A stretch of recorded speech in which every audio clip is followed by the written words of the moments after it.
In the pressure-packed world of sports and media, there's all sorts of stress, but there's high achievers who are great people. And we're going to talk to one today. Steve Tseng, Executive Vice President at Pac-12 Networks. He is going to tell us his story, but not just the working world version of him, the worker bee and all he's done in the business of sports media, but who he is as a father, who he is as a husband, who he was as a child. We're going to get a panoramic look at who he is and obviously hit into the human side of things here. This is the On to Something podcast. I'm Bryan Fenley with Fox Sports Radio. And Steve, I can't thank you enough for making this possible. I got to start here, which is probably where you didn't think I was going to start. But you have this innate ability, this talent, this athleticism when it comes to cornhole that few can replicate. Where did that come from? Well, first of all, thank you, Bryan, for having me. It's a great question. It's pretty funny. I'm going to actually give credit to a guy named Kevin Deutsch, who worked for me in our San Francisco office, 15 years ago. And he brought this game. He's from Indiana. He goes, "Hey, you ever thrown bags?" And I was like, "No, I never have."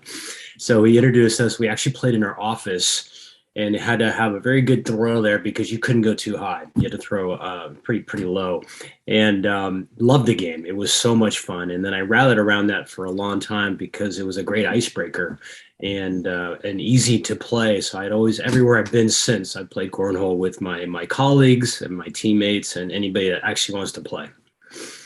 You, in getting to be a part of your colleagues and your teammates now with the Pac-12, you being in the right place at the right time, and take us back to how the relationship between you and the conference came together and how you were able to latch on and obviously take flight from there, but the early start and how it all became formulated. Yeah, no, that's a really good question.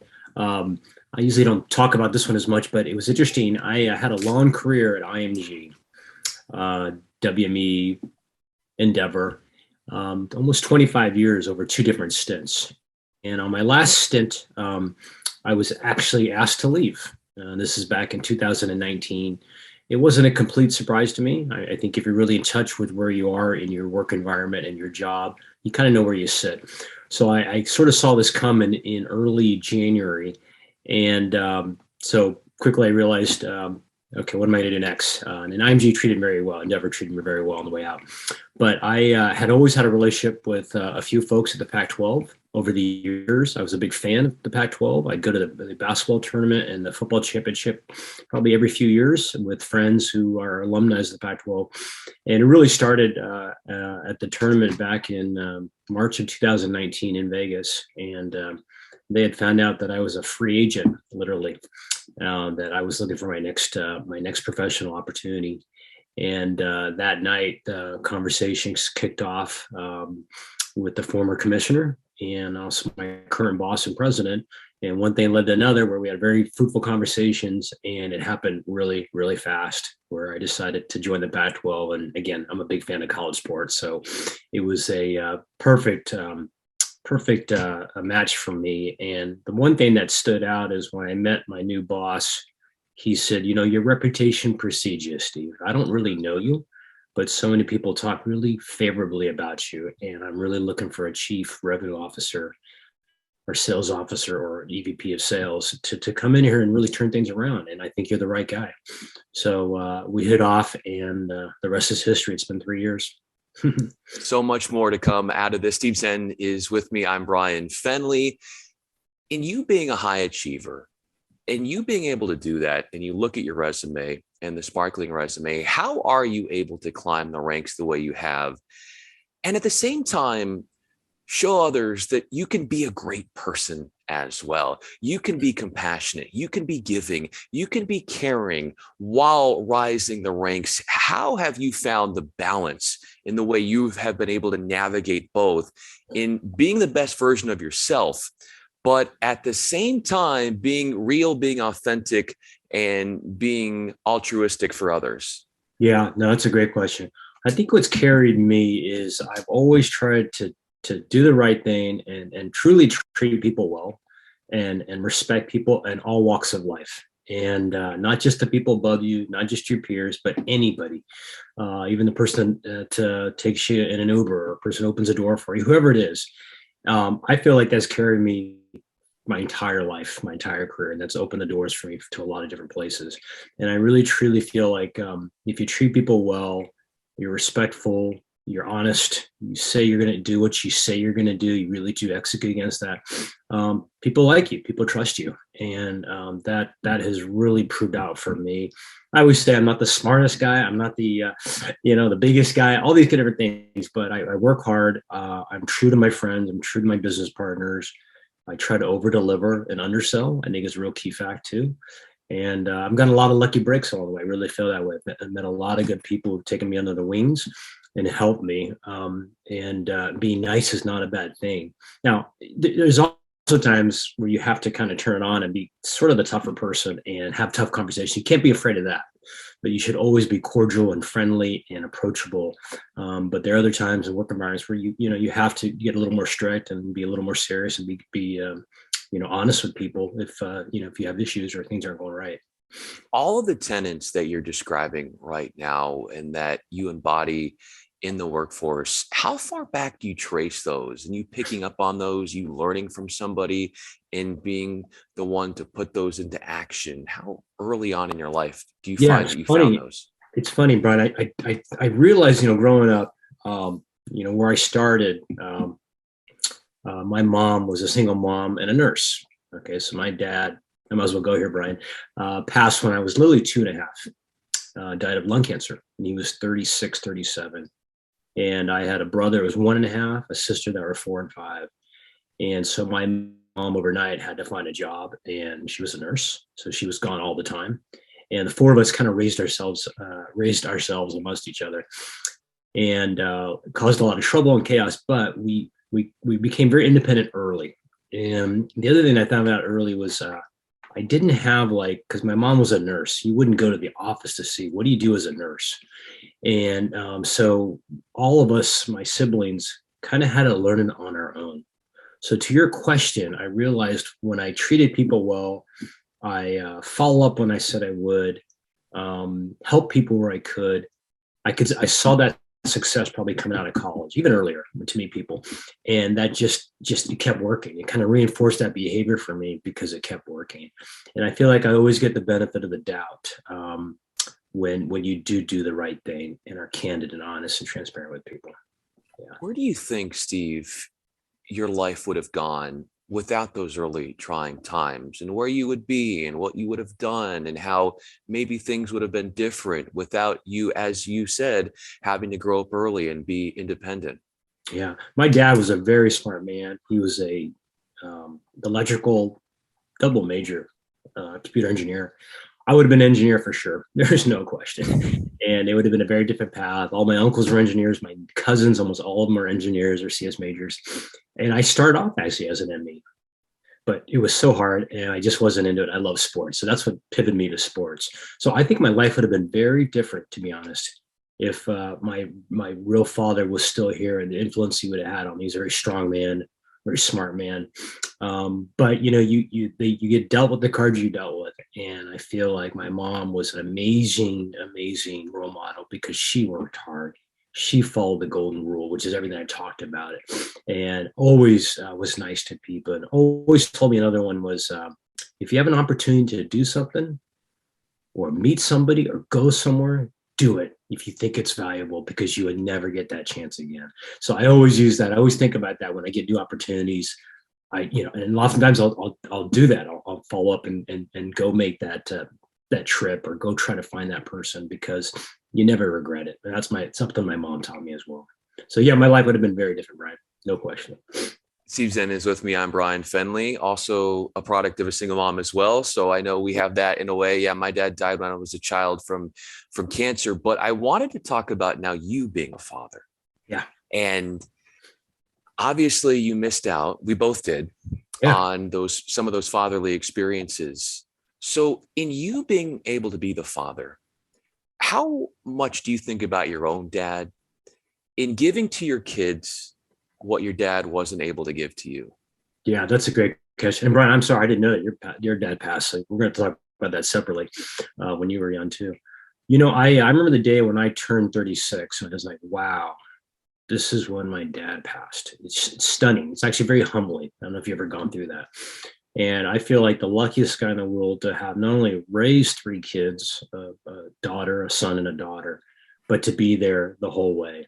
And I've worked hard, I've traveled hard, but I've always been there as a parent, and I'm very close to all three of my kids. And the things I've tried to instill with them is, to my earlier point, I never had a role model. I never had someone saying, "Hey, you should go get an internship," or maybe you should think about studying this, or take English a little more serious, things like that. And your writing communication. But I've done that now with my kids, so I will go out of my way to say, "Hey, look, I made mistakes here. Don't repeat them. I'm just going to share." And I call them life lessons, and they get so annoyed. They're like, "Oh, here comes another one."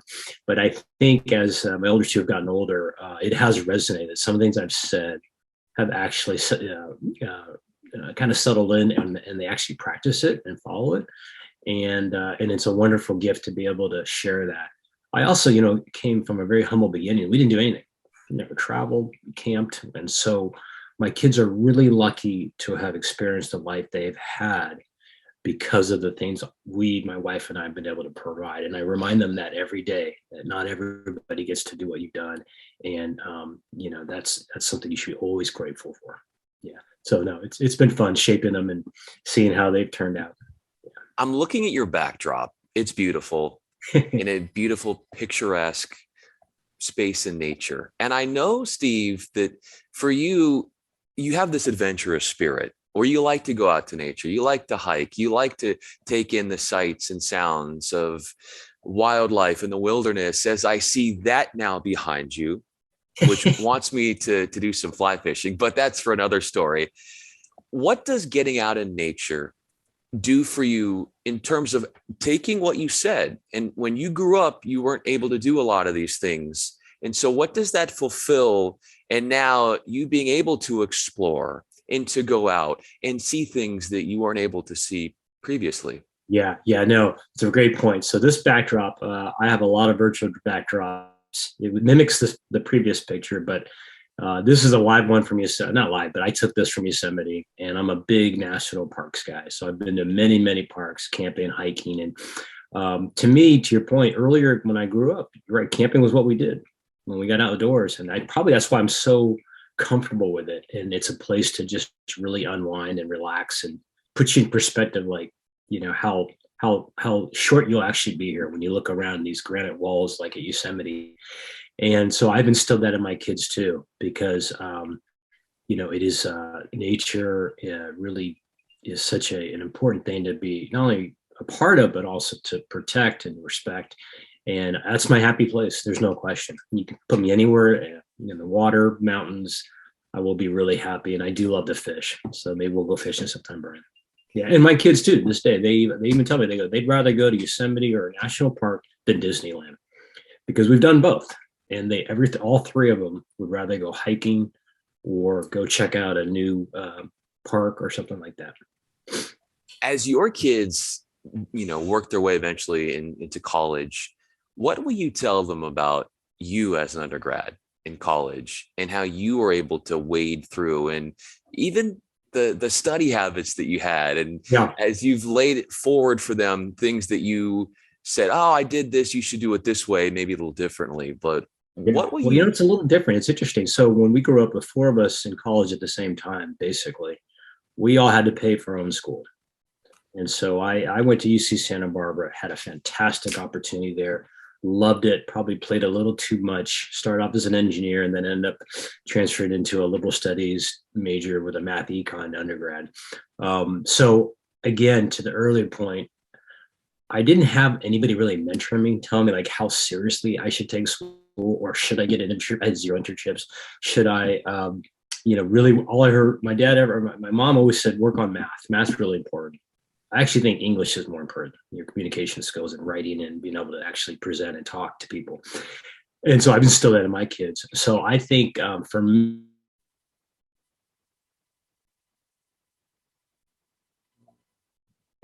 to it. Now, again, I don't second guess it. It was the best friends of my life, best time of my life. So that was fantastic. Now, my kids are really lucky. They go to really good schools where we're covering them, and they have some student loans just to have some skin in the game. They're really lucky. And so that they're not going to have huge loans coming out, and to take their education seriously. And they have. My older two, and my son's graduating in 3 weeks, and my other daughter, oldest, graduated 2 years ago.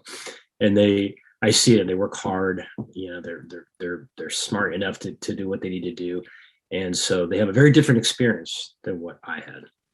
Yeah. Your experience in building relationships, Steve, in developing trust from your college days, and then as you rose the ranks and everything you've done professionally, what has been your way of earning somebody's respect and trust?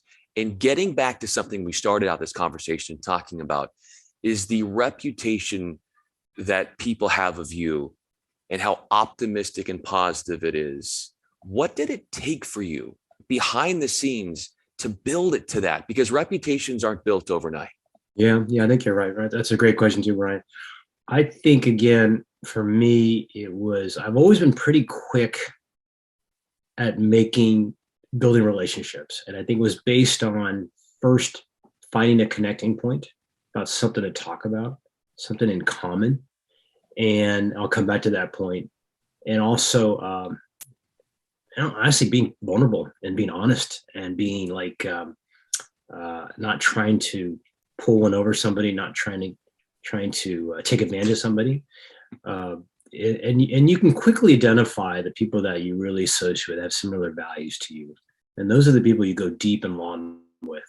And those are the people you help along the way, this journey of life and work and aside from work.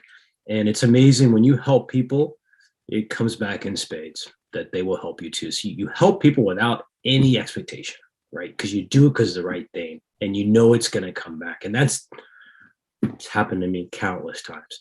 So I always tell people, be well-read, understand not only in the sports world, but what's going on in current events, other things that are happening in around the world.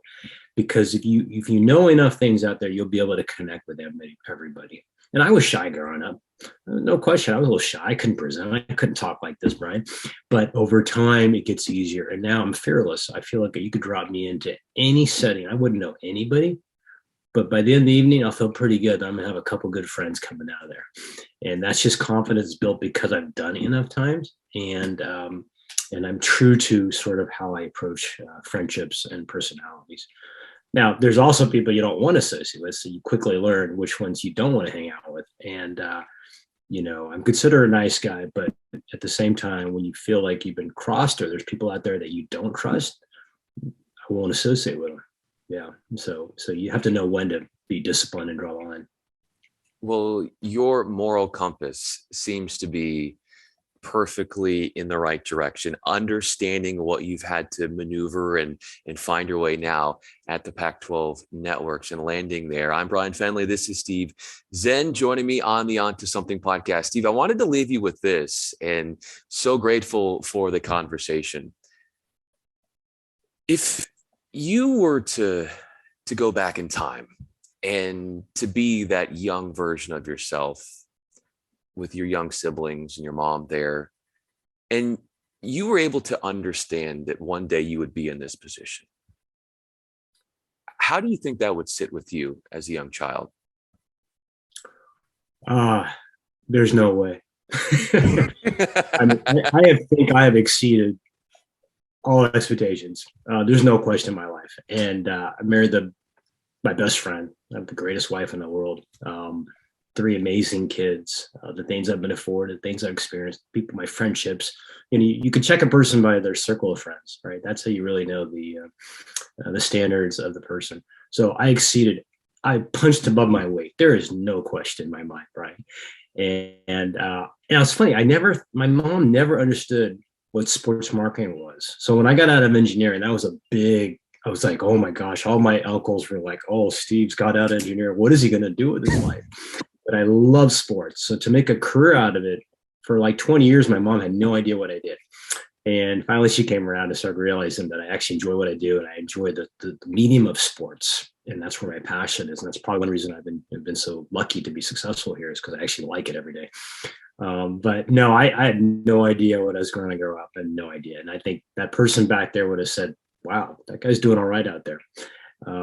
But it's funny how life works out. So very blessed, very thankful, and definitely, you never take it for granted either. Mm-mm. There's a humility from you that radiates on others. There's a skill set and a talent that you have that you are able to share with others. And that is really at the crux of why I wanted to have you on, is because it's not so much about look at me, but it's telling these stories because they're going to inspire so many people. Everybody in a way can relate to something, in a way, a struggle. And the way in which you've been able to power through so much is so powerful, and why I'm so grateful that you came on and talked not just about you as the father, not just you as the husband and your adventurous spirit and your love of nature, but also your way in which you believed in yourself at an early age. And you took that and you've been able to do so many amazing things with that passion. And it seems that everything that you're involved in, it turns to the metaphorical gold and will continue to do so. Steve Tseng, I'm Bryan Fenley. Steve, thank you so much for your Thanks so much, time and your transparency and your telling of your story. anytime, Brian. Really appreciate talking today. Thank you for having me.